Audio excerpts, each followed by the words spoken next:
Hello students, welcome to our YouTube channel Edu World. आज हम लोग मैथ का एक्सपोनेंट चैप्टर के बाद अलजेब्रिक एक्सप्रेशन चैप्टर शुरू करने जा रहे हैं। मैथ का एक्सपोनेंट चैप्टर हम लोगों ने कंप्लीट कर लिया था। उसके क्वेश्चंस भी मैंने आप लोगों को आपके क्लास के ग्रुप में दे दिया है। बहुत स्टूडेंट्स ने बना करके उसको रिस्पॉन्ड भी किया है। जो आप लोग बच जा रहे हैं, जो अभी तक आप लोगों ने नहीं बनाया है, निश्चित रूप से आप लोग इसको निश्चित रूप से बना लीजिए, जल्द से जल्द बना लीजिए, ताकि कंसेप्ट आप लोगों के दिमाग से आउट नहीं हो जाए, बाहर नहीं चला जाए। आप लोग कंसेप्ट के साथ बने रहिए। तो इस वजह से ये जरूरी है कि उस पर प्रैक्टिस किया जाए।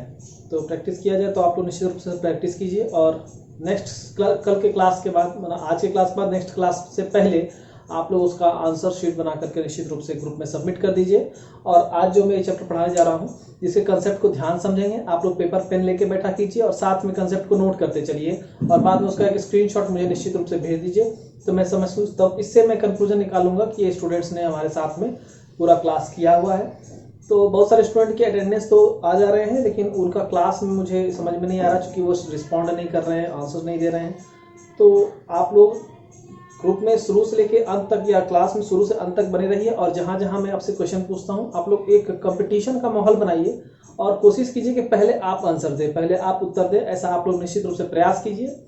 देखिए ना, बहुत जल्द ही आप लोग जो है बहुत ज़्यादा कुछ सीख जाएंगे और जो आपकी पहले जो स्थिति है उससे काफ़ी बेहतर हो जाएगी। इस लॉकडाउन का हम लोगों को बहुत अच्छे से उपयोग करना है, इसीलिए हम लोग ऑनलाइन क्लास शुरू किए हैं और इससे आप लोगों को बेनिफिट भी लेना है। आप लोगों का पोटेंशियल है, बस आप लोग उसको पहचान नहीं पा रहे हैं। आप लोग निश्चित रूप से उसको पहचानिए, अपने पोटेंशियल को तलाशिए, अपने अंदर झांकिए और अपनी कमियों को निश्चित रूप से दूर कीजिए। बोर्ड में अच्छा से अच्छा रिजल्ट आप लोगों का निश्चित रूप से होगा।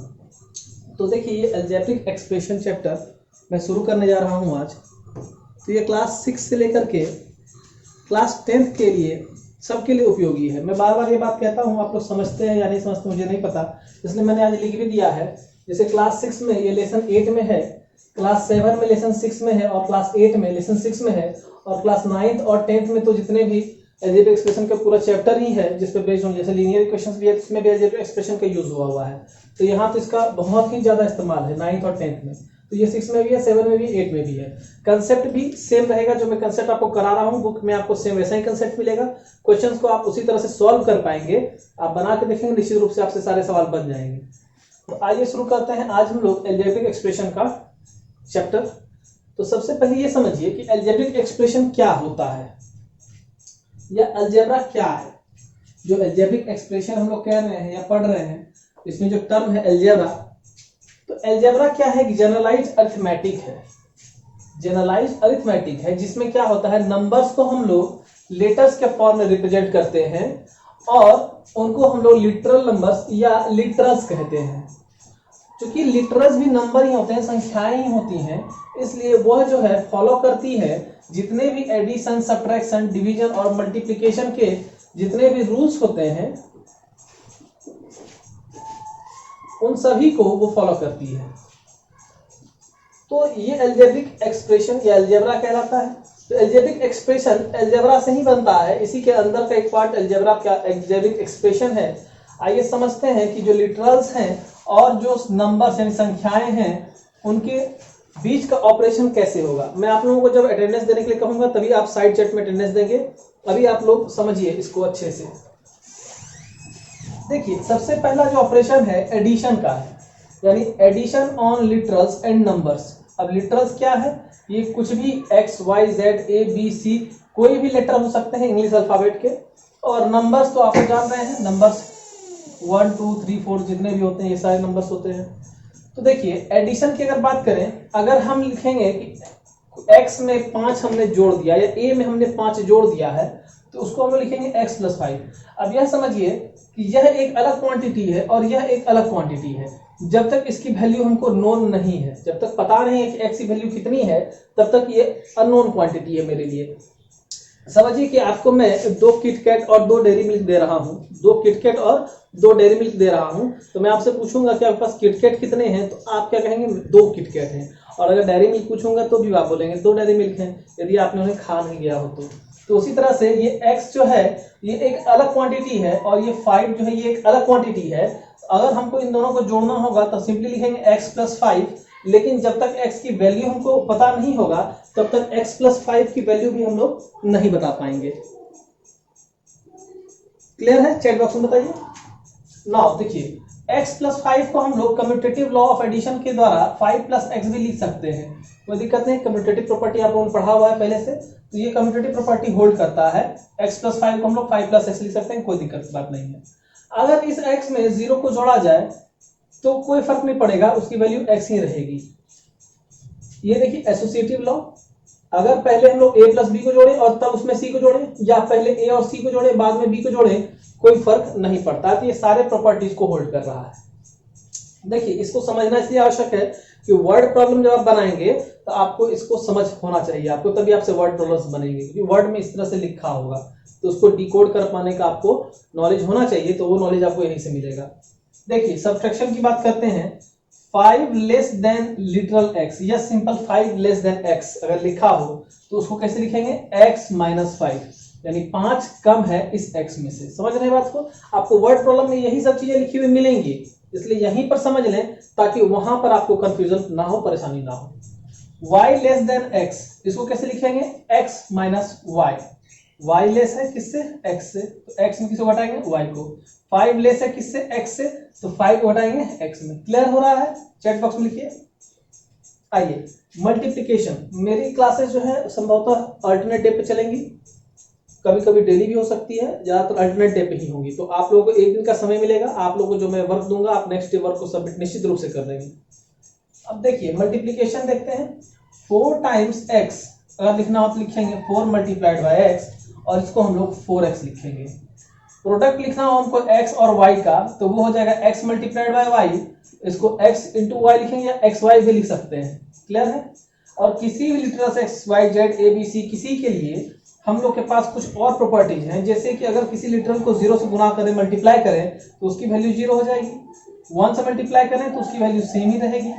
अगर a को b से मल्टीप्लाई करें तो b को a से मल्टीप्लाई करें, वैल्यू में कोई चेंजिंग नहीं आएगा, यानी कि 2 मल्टीप्लाइड बाय 3, 3 मल्टीप्लाइड बाय 2 यानी 6 ही वैल्यू होगा।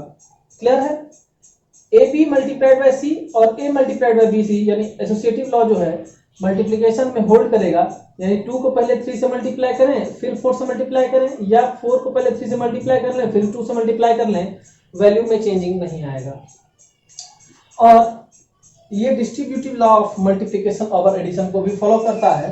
पहले a को b से मल्टीप्लाई करेंगे a भी हो जाएगा, अगर a को c करेंगे ac हो जाएगा, और बीच में प्लस का साइन वैसे का वैसे रह जाएगा। तो देखिए मैं इसको बिल्कुल स्टार्टिंग से लेकर चल रहा हूं, तो आप में से जो भी स्टूडेंट पहले अलजेब्रिक एक्सप्रेशन में कमजोर होंगे उनको भी किसी तरह का परेशानी नहीं होगा, और जिन लोगों ने ये पढ़ा हुआ है उनको भी बिल्कुल रिवीजन होगा। तो इसलिए आप सभी ध्यान से यहाँ पर देखें, और कहीं कोई प्रॉब्लम आ रहा हो तो चैट बॉक्स में बताएंगे। अब देखिए division, x is divided by y अगर लिखना हो तो लिखेंगे इस तरह से, x इज डिवाइडेड बाय 7 अगर लिखना हो तो लिखेंगे इस तरह से, और 30 डिवाइडेड बाय x अगर लिखना हो तो लिखेंगे इस तरह से। तो लिखने का कला आना चाहिए कि किस चीज को हम लोग को कैसे लिखना है, क्योंकि वर्ड प्रॉब्लम्स में यही आपको अधिक से अधिक फंसाएगा, अधिक से अधिक आप इसी में फंसेंगे। तो आइए इस पर बेस्ड ऑन कुछ क्वेश्चंस अगर हैं वो कर लेते हैं, या आगे देखते हैं क्या है।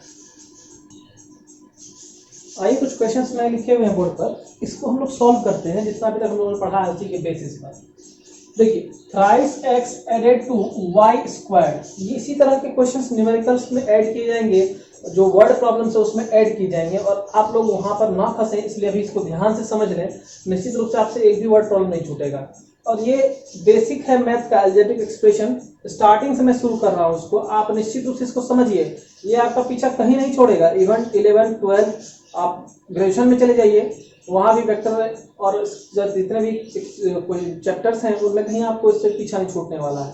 तो निश्चित रूप से आप इसको निश्चित रूप से समझिए स्टार्टिंग से लेकर एंड तक में, इसमें आपको फुल कमांड, पूरा कमांड होना चाहिए, क्योंकि ये हर जगह जितने अलजेब्रा में जितने भी टर्म्स होंगे अलजेब्रिक एक्सप्रेशन वहाँ मिलेगा आपको निश्चित रूप से पूरे अलजेब्रा में। और अलजेब्रा के 10th क्लास में तो ज़्यादा 20 या 22 मार्क्स है अलजेब्रा में, तो इस वजह से निश्चित रूप से आप लोगों को समझना चाहिए। जो स्टूडेंट्स जो है अभी खेलने में फिर ध्यान दे दिए हैं, आप लोगों को फिर मैं ये कहना चाहूँगा, आप लोग पढ़ाई पर निश्चित रूप से ध्यान दीजिए। अभी आप लोगों का सेशन स्टार्ट हो चुका है, यदि आप लोगों के पास किताब नहीं है तो ऑर्डर लिया जा रहा है, आप व्हाट्सएप पर संपर्क कर सकते हैं और अपने बुक्स का ऑर्डर निश्चित रूप से दीजिए, या कॉल पर भी आप बात करके ऑर्डर दे सकते हैं बुक्स का। तो बुक्स मंगाइए, पढ़ना शुरू कीजिए, अब समय नहीं है आप लोगों के पास में, चाहे आप किसी भी क्लास में, अभी से आप लोगों को क्लास 10th के लिए सोचना होगा, आप ये मत सोचिए कि आप 6 में 7 में है 8 में है, आप टारगेट लेकर चलिए क्लास 10th को, क्योंकि टारगेट अगर नहीं होगा, लक्ष्य अगर नहीं होगा तो आप बिल्कुल भटकाव की स्थिति में होंगे। ऐसा स्टूडेंट जिसका कोई लक्ष्य ना हो वो कहाँ पहुँच सकता है, वो कहीं नहीं पहुँच सकता है। यदि आपको कहीं पहुँचना है, कुछ अच्छा करना है, तो निश्चित रूप से आपके पास एक लक्ष्य होना चाहिए। तो आप एक प्राइम टारगेट लेके चलिए और यह मत देखिए कि ये मेरा पढ़ा हुआ है, आप उसको दोबारा पढ़िए, 3 बार पढ़िए कि उस चीज़ को आप फिर वहाँ जा करके ना भूलें, या उसमें कोई कंसेप्ट का लैक है तो वो क्लियर हो जाए। आइए देखते हैं इन सब क्वेश्चंस को। पहला क्वेश्चन है थ्राइस ऑफ एक्स, तो थ्राइस ऑफ एक्स को लिखेंगे 3 into x, thrice of x हो गया। एडेड टू वाई स्क्वायर, अब देखिए वाई को जब वाई के साथ मल्टीप्लाई करेंगे तो ये हो जाएगा वाई टू द पावर 2, क्योंकि जब कोई भी नंबर को उसी सेम नंबर के साथ जितनी टाइम मल्टीप्लाई करते हैं ऊपर में उतना ही पावर देते हैं, यही हम लोगों ने एक्सपोनेंट में पढ़ा है। ये वाई स्क्वायर हो गया, तो वाई स्क्वायर यही हो गया, और इसमें क्या करना, ऐड करना है, तो ये 3x प्लस वाई स्क्वायर, ये इसका आंसर हो गया। क्लास 6 के स्टूडेंट्स ज्यादा ध्यान देंगे यहाँ पर, क्योंकि आप लोग नए तरीके से इसको पढ़ रहे हैं, बिल्कुल स्टार्टिंग में 7 और 8 के स्टूडेंट ने पहले पढ़ा रही है, तो ध्यान दीजिएगा। 1/3 of x multiplied by sum of a and b, तो अब देखिए a एंड b का सम तो a प्लस b हो जाएगा, a एंड b का सम a प्लस b हो जाएगा, और 1/3 ऑफ x, तो ये हो जाएगा 1/3 यानी 1/3 ऑफ x, यानी मल्टीप्लाई कर देंगे किसके साथ, x के साथ, और जो क्या कर रहे हैं मल्टीप्लाइड बाय, इसके साथ में मल्टीप्लिकेशन है 1/3 इंटू एक्स की, तो 1/3x multiplied by a plus b को इस तरह से लिख सकते हैं। तो जब x को 1 से मल्टीप्लाई करेंगे न्यूमरेटर न्यूमरेटर के साथ, डिनोमिनेटर के साथ, ये हो जाएगा x/3 और multiplied by a plus b। कहीं समझ पा रहे हैं? कोई डाउट चैट बॉक्स में लिख के बताइए, कोई डाउट है किसी को? नहीं है, अच्छी बात है। आइए थर्ड है एक्सपोनेंशियल फॉर्म में लिखना है इस जो दिया हुआ है टर्म इसको, तो 6 मल्टीप्लाइड बाय, देखिए x को x के साथ मल्टीप्लाई किया गया हाउ मच टाइम, 2 टाइम, तो when a is multiplied by itself upon 2 times it is a square, so x is multiplied by itself upon 2 times it is x square, again y is multiplied by itself upon 2 times it is y square, so it is 6x square y square, ये इसका answer हो गया। Fourth में आएंगे, write down the following in product form, इसको हम लोग को प्रोडक्ट फॉर्म लिखना है, तो प्रोडक्ट फॉर्म में क्या हो जाएगा, 9 तो लिखा हुआ है मल्टीप्लाइड बाय y स्क्वायर को क्या लिखेंगे y मल्टीप्लाइड बाय y, और z को क्या लिखेंगे z, क्योंकि इसके ऊपर पावर 1 है, क्लियर है, तो 9 multiplied by y multiplied by y multiplied by z, ये इसका आंसर हो गया। तो ये चारों क्वेश्चंस क्लियर हो गए, तो आपके क्लास 6 का फर्स्ट चैप्टर कंप्लीट हो गया। अब इसके बाद क्लास 7 के फर्स्ट चैप्टर पे चलते हैं, जो कि क्लास 6 का अगेन इसी का सेकंड चैप्टर है, तो इसको मैं मिटा देता हूं। देखिए इसके आगे बढ़ते हैं हम लोग कांस्टेंट्स एंड वेरिएबल्स पे, बहुत इंपॉर्टेंट है, ध्यान देकर समझिएगा। कांस्टेंट्स क्या होते हैं, ऐसे सिंबल जिनका कि फिक्स्ड न्यूमेरिकल वैल्यू वो कहलाते हैं कांस्टेंट, यानी कि जो कहीं भी इक्वेशन में बदलते नहीं है, कभी भी पूरे क्वेश्चन में जिनकी वैल्यू कांस्टेंट बिल्कुल फिक्स्ड रहती है वो कांस्टेंट कहलाते हैं। जबकि ऐसी संख्याएं, ऐसा सिंबल्स जिसमें कि वेरियस न्यूमेरिकल वैल्यू हो, जिनकी वैल्यू अलग अलग क्वेश्चन में डिफर कर जाए, बदल जाए, कहीं पर वैल्यू कुछ हो कहीं पर कुछ हो, वो वेरिएबल कहलाते हैं। जैसे 5, 6, 8, 11, 13, 19 जितने भी नंबर्स हैं इनकी वैल्यू कहीं पर भी बदलती नहीं है। अगर आपको 3 लिखना हो तो आप किसी भी क्वेश्चन में ऐसे ही 3 लिखेंगे, 5 लिखना हो किसी क्वेश्चन में ऐसे ही 5 लिखेंगे, तो ये हो गया कांस्टेंट्स, ठीक है। एक बार आप लोग जो है साइड चैट में अपना अपना नाम और क्लास लिख दीजिए, आप लोगों का अटेंडेंस मैं अभी बनाऊंगा, और फिर मैं एक बार बोलूंगा तब आप लिख देंगे, तो फिर मैं टैली करके आंसर बना लूंगा और सिंबल बता दूंगा। बहुत सारे स्टूडेंट बहुत अच्छा कर रहे हैं, मैं उनके ये बिल्कुल बोलना चाहूँगा, जैसे अर्नव है, मुस्कान है, और राज पांडे है, यश पांडे है, ओमकार भारती है, और भी बहुत सारे स्टूडेंट्स हैं जो कि बहुत ही अच्छा कर रहे हैं, वो लगातार सेशन में बने रहते हैं। जागृति है, और ध्रुव कौशल है, आलोक कुमार है, काफ़ी सारे और भी स्टूडेंट्स हैं जो कि बहुत अच्छा प्रदर्शन कर रहे हैं। कुछ स्टूडेंट बीच में अच्छा कर रहे थे पर वो अब पीछे छूट गए हैं, तो अच्छा है, आगे बढ़ते चलिए। जो पीछे छूट रहे हैं वो भी मोटिवेट होंगे आप लोगों से और आगे बढ़ेंगे वो भी। तो ये ज़रूरी है कि आप सभी लोग जो है यह समझिए कि ये एक तरह का कंपटीशन है और अच्छा गुड कंपटीशन है। तो आप लोगों की जो प्रतिभा है, आप लोगों का जो पोटेंशियल है वो अच्छे से निखर करके सामने आएगा। तो जो अच्छा कर रहे हैं, बहुत अच्छा कर रहे हैं, उनको मेरी तरफ से आप लोगों को बहुत बहुत बधाई। और शुभकामनाएं। तो आप लोग इसी तरह से और अच्छा करते रहिए। आप लोग टाइम पर जो है उसको नोट्स को तैयार कीजिए, मुझे सेंड कीजिए ग्रुप में। आप लोग सब क्वेश्चन आंसर को विद इन टाइम बनाइए और विद इन टाइम याद भी कीजिए। जैसे मैंने chemical effect of electric current के क्वेश्चन आंसर्स अवेलेबल करा दिए हैं आपके ग्रुप पर। आप लोगों को उसका नोट्स बना करके और मुझे उसको रिवर्ट में भेजना है। तो ये काम आप लोगों का है, आप लोग उसको बना करके निश्चित रूप से भेजिए। देखिए बिल्कुल एप्रिशिएशन होना ही चाहिए, जो अच्छे काम कर रहे हैं उनका एप्रिशिएशन होना चाहिए, जो मैं करता हूँ हमेशा। तो आप लोगों को बैठ नहीं जाना है, आप लोगों को और ज़्यादा वर्क करना है। और जहाँ क्वेश्चन में कहीं डाउट हो, दिक्कत हो, डिफिकल्टी हो, तो आप लोग वापस मुझसे निश्चित रूप से पूछिएगा। चांदनी चौरसिया है और कई लोग हैं, नाम मेरे दिमाग से उतर जाता है, अंजलि है। तो आप लोग सब बहुत अच्छा कर रहे हैं। इसी तरह से क्वेश्चंस को कंप्लीट करके बना करके चैप्टर को और वापस रिवर्ट कीजिए ग्रुप के ही व्हाट्सएप ग्रुप पर, जो आपके क्लास का ग्रुप है उस पर। समझिएगा, अगर हमें लिखना हो पेरीमीटर, जिसको कि पी से डिनोट कर सकते हैं, किसी स्क्वायर का जिसका कि साइड दिया हो एस, तो उसका फॉर्मूला हम लोग क्या लिखते हैं? Perimeter of square given by क्या होता है? पेरीमीटर क्या होता है? Side plus side plus side plus side, क्योंकि 4 साइड होते हैं किसी भी स्क्वायर में, ऐसा होता है स्क्वायर, ये साइड ये साइड ये साइड ये साइड, ये चारों का सम कर दें अगर, तो हमें इसका क्या मिल जाएगा? पेरीमीटर मिल जाएगा। ये हो जाता है 4 multiplied by S, 4 into side, ये इसका फॉर्मूला हो गया। तो यहाँ पर यह जो 4 है ये तो कांस्टेंट है, ये कभी बदलेगा नहीं, जबकि एस जो साइड है इसकी वैल्यू बदलती रहेगी, पी जो वैल्यू है इसकी भी बदलती रहेगी, पेरीमीटर की वैल्यू साइड पर डिपेंड करेगी। तो एस और पी वेरिएबल्स हैं, जबकि 4 जो है वो कांस्टेंट है। देखिए सरकमफेरेंस जो है, जिसको कैपिटल सी से डिनोट करते हैं किसी सर्किल का, तो वो क्या होता है? 2 पाई आर। 2 पाई आर सर्कल होता है उसका सर्कमफेरेंस, आप सभी जानते हैं। ये इसका फॉर्मूला है। यहाँ पर 2 जो है यह क्या है? कांस्टेंट है। पाई की वैल्यू अप्रोक्सीमेटली पता है, इसलिए इसको भी हम लोग एक तरह से कांस्टेंट ही कहते हैं। और आर जो है यहाँ पर ये वेरिएबल है, इसकी वैल्यू चेंज करेगी। सी जो है यह भी वेरिएबल है, इसकी वैल्यू भी बदलेगी according to the value of R. Clear है? चैट बॉक्स में एक बार लिख के बताइए।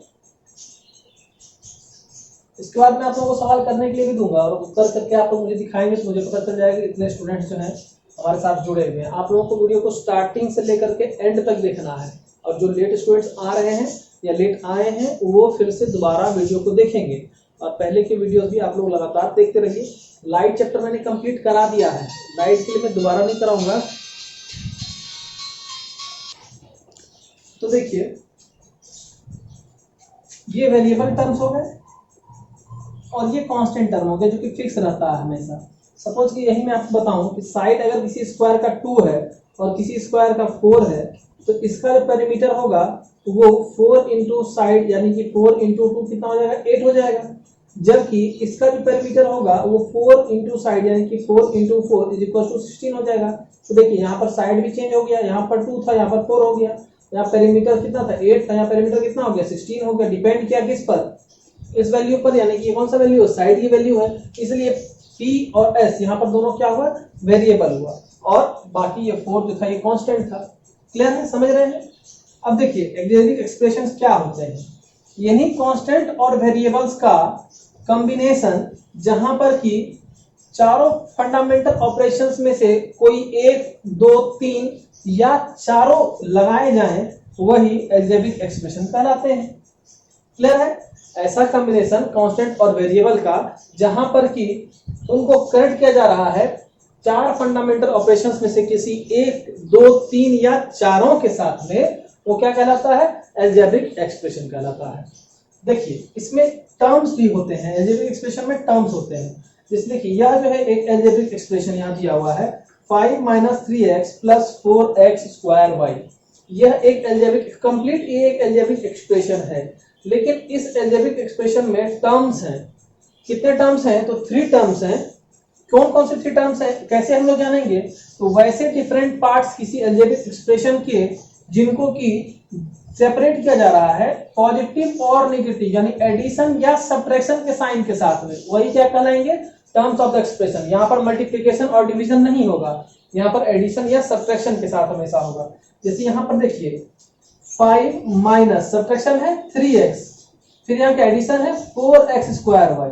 तो यहाँ पर देखिए इसको, जैसे यहाँ पर हम लोग देखिए एडिशन और सब्ट्रैक्शन है, तो इसके पहले वाला और इसके बाद वाला, फिर इस एडिशन के पहले वाला और एडिशन के बाद वाला, तो टोटल 1 2 और 3 इसके 3 टर्म्स हुए। कौन कौन से? 5 हुआ, -3x हुआ और +4x² y होगा। साइन को इंक्लूड करेंगे। क्लियर है?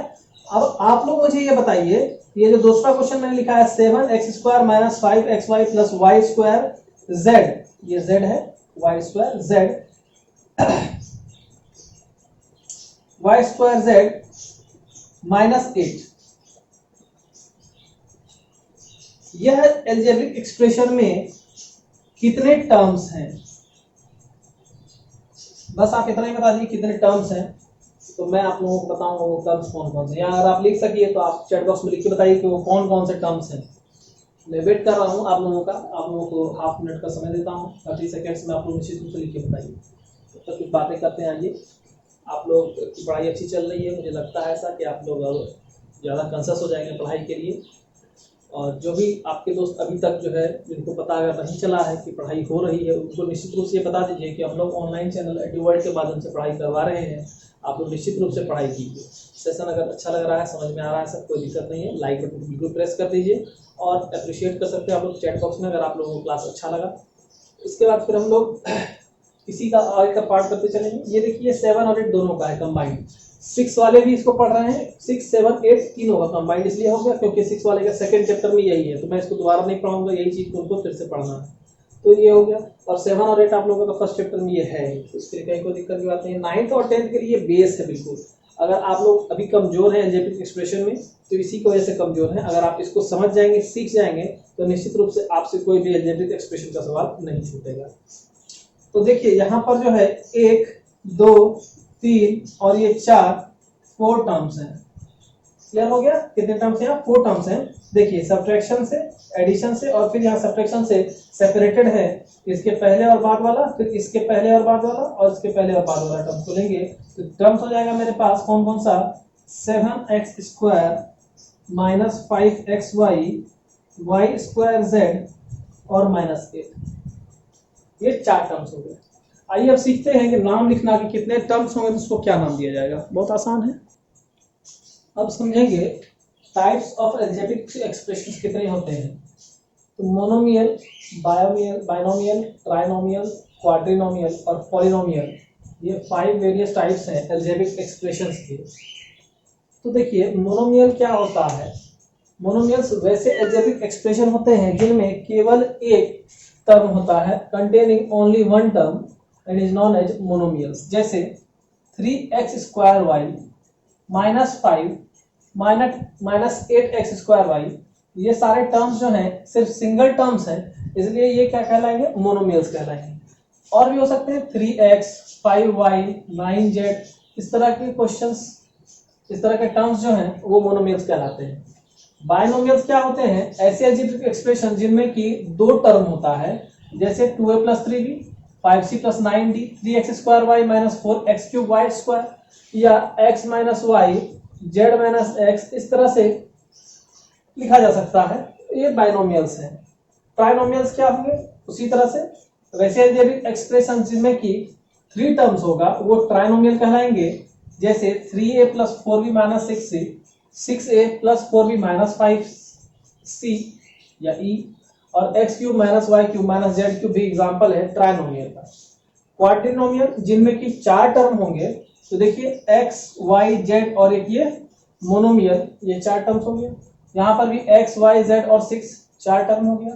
यहाँ पर x² y² z² और x y z भी 4 टर्म्स हैं, इसलिए ये भी क्वाड्रिनोमियल कहलाएगा। टर्म्स क्या होंगे? ये देखिए, ये जो सब्ट्रैक्शन और एडिशन है, इसके दोनों साइड वाले जो लिटरल्स हैं यही कहलाएंगे टर्म्स, या नंबर्स हैं वो भी कहलाएंगे। जैसे यहाँ पर x होगा, -y होगा, -z होगा और 6 होगा, ये हो जाएगा terms of this expression.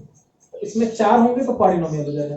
Polynomial क्या होता है? ऐसे एक्सप्रेशन जिनमें कि 2 या 2 से अधिक टर्म्स होते हैं वो सिंपली पॉलिनोमियल कहा जाते हैं। तो इसके बारे में क्लास 9th में आपको पढ़ना है, 9th के चैप्टर पॉलिनोमियल पढ़ना है आपको, तो वहां आप पढ़ेंगे। देखिए कोफिशिएंट क्या होता है? किसी भी अलजेब्रिक एक्सप्रेशन का जो टर्म होता है उसमें 2 चीजें होती हैं, एक तो कांस्टेंट होता है और एक वेरिएबल होता है। तो कांस्टेंट टर्म जो होता है या फैक्टर्स कहिए अगर कि कोई फैक्टर जो होता है किसके साथ, साइन के साथ अगर लिया जाए उस टर्म का तो वो कहलाएगा कोफिशिएंट या product of other factors in that term. तो कैसे इसको समझिएगा, समझने का तरीका है जैसे मान लीजिए 5xy दिया हुआ है, आपको कह रहा है इसे बताइए कोफिशिएंट जो है y का क्या होगा। तो आप y को छोड़ करके देखिए इसके साथ क्या मल्टीप्लाइड है, तो 5x मल्टीप्लाइड है, तो 5x जो होगा वह इस y का कोफिशिएंट होगा। अगर से पूछा जाएगा x का कोफिशिएंट क्या है, तो देखिए 5 multiplied by x multiplied bye y को हम लोग 5 multiplied by y multiplied by x भी लिख सकते हैं। तो x का कोफिशिएंट क्या होगा, ये जो multiplied 5 multiplied by x y है, तो 5 मल्टीप्लाइड बाय y जो है ये कोफिशिएंट होगा x का इन टर्म 5xy जो मोनोमियल है। -6ab में कोफिशिएंट a का क्या होगा, देखिए -6 और ये b, तो -6a जो है -6 इंटू बी, -6 इंटू बी जो होगा ये कोफिशिएंट होगा a का, और -6 इंटू a जब बात करेंगे किसकी, कोफिशिएंट ऑफ b की, तो b छोड़ दीजिए तो क्या हो जाएगा -6a, ये क्या कोफिशिएंट हो जाएगा किसका, b का इस टर्म के लिए। क्लियर है, समझ में आ रहा है? तो बताइए -y का कोफिशिएंट क्या होगा, y का कोफिशिएंट में क्या है बताइए, coefficient of y in this term, आप तो साइड चेक में लिख के बताइए। तो -y को लिखा जा सकता है -1 इंटू वाई, तो y के साथ मल्टीप्लाइड -1 है तो कोफिशिएंट ऑफ y -1 होगा। क्लियर है, साइड चेक में ओके यस लिखिए, अगर समझ में आ रहा है यस लिखिए वहां पर। अब देखिए कांस्टेंट टर्म क्या होता है, ऐसा टर्म किसी एक्सप्रेशन का जिसमें कोई भी लिटरल फैक्टर ना हो वह कांस्टेंट टर्म कहलाता है। कोई लिटरल फैक्टर ना हो यानी उसके साथ किसी भी लिटरल का मल्टीप्लिकेशन नहीं होगा, किसी लेटर का मल्टीप्लिकेशन नहीं होगा, जैसे x² + 5x - 3 एक एल्जेब्रिक एक्सप्रेशन है, इसमें कांस्टेंट टर्म यह -3 होगा क्योंकि -3 के साथ में ना ही x ना ही y ना ही z ना ही a b c या कोई भी अल्फाबेट या लेटर का मल्टीप्लिकेशन है, तो -3 जो होगा वो कांस्टेंट टर्म कहलाएगा। लाइट टर्म्स क्या होते हैं, देखिए समझिए एग्जांपल से इसको समझिए आप, जैसे 4x² और 6x², यहाँ पर देखिए x² और x² कॉमन है, कांस्टेंट में क्या है अंतर, यहाँ 4 है और यहाँ 6 है, तो ऐसे दो टर्म जहां पर कि लिटरल्स और उसके पावर दोनों ही सेम होंगे, सिर्फ क्या जिसका अंतर हो सकता है, कांस्टेंट का अंतर हो सकता है, कोफिशिएंट का अंतर हो सकता है, वह कहलाएंगे लाइट टर्म्स। 6x³ और 2x³, यहाँ पर देखिए x³ है और यह भी x³ है, यहाँ पर 6 और 2 केवल नंबर्स का अंतर है, कांस्टेंट्स का अंतर है, तो यह भी लाइट टर्म्स कहलाएगा। और अनलाइट टर्म्स क्या होंगे, जिसमें कि यह वैल्यू भी अंतर हो जाएगी, यहाँ पर देखिए x² है, यहाँ पर x³ है, पावर का अंतर आ गया, या फिर हो सकता है यहाँ पर x³ होगा यहाँ y² होगा, तो यह भी अनलाइट टर्म्स होंगे। तो एडिशन और सब्ट्रैक्शन को समझने के लिए आपको लाइट और अनलाइट टर्म्स को समझना होगा, तभी अभी इसके बाद जो मैं आपको एडिशन और सब्ट्रैक्शन बताऊंगा वो आपको बिल्कुल क्लियर हो जाएगा। तो क्लास 7 और क्लास 8 ये दोनों का है, 9th 10th भी इसमें इंक्लूडेड है, और क्लास 6 का भी ये नेक्स्ट चैप्टर है जिसमें लाइट टर्म अनलाइट टर्म करके इस पे बेस्ड है एडिशन और सब्ट्रैक्शन। तो इसके बाद हम लोग एडिशन और सब्ट्रैक्शन को नेक्स्ट क्लास में करेंगे। आज का क्लास हम लोग यहीं पर एंड कर रहे हैं, और इस जितना मैंने अभी तक पढ़ा है इसके अकॉर्डिंग एक क्विज भी आप लोगों को लिंक दे दिया जाएगा थोड़ी देर में आपके ग्रुप में, तो आप लोग उस लिंक पर जाकर के और उसको सॉल्व करके सबमिट कीजिएगा। एक से अधिक रिस्पॉन्स आप लोग नहीं लेंगे, मेरे पास वो लिस्ट आ जाता है, वो नाम आ जाते हैं, वो क्लास आ जाता है, रोल नंबर आ जाता है, ईमेल आईडी आ जाता है, जिससे आप लोग कई बार रिस्पॉन्स लेते हैं, तो वो अच्छी बात नहीं है। आप लोग सिंगल टेक लीजिए, एक रिस्पॉन्स लीजिए, गूगल नहीं करना है, खुद से जो आप लोगों ने सीखा है उसके बेस्ड ऑन आप लोग उसको क्विज को सॉल्व कीजिए और उसका एक स्क्रीनशॉट हमारे ग्रुप पर भेजिए, ताकि सभी लोग देख सकें आप लोगों का स्कोर क्या है, आप लोग भी अपने आप को इवैल्यूएट कर सकें कि आप लोगों ने अभी तक कितना सीखा है। तो आप लोग जो है इसको अपने कॉपी में उतार चुके होंगे, तो एक बार आप लोग इसका फोटो लेकर के और ग्रुप में सेंड कर दें, अपना नाम लिख करके ऊपर में, ताकि मैं आप लोगों का अटेंडेंस भी क्लियर कर दूं, बना दूं। तो आज के लिए इतना ही कंप्लीट करते हैं, फिर मिलते हैं नेक्स्ट क्लास में। Till then bye, have a nice day.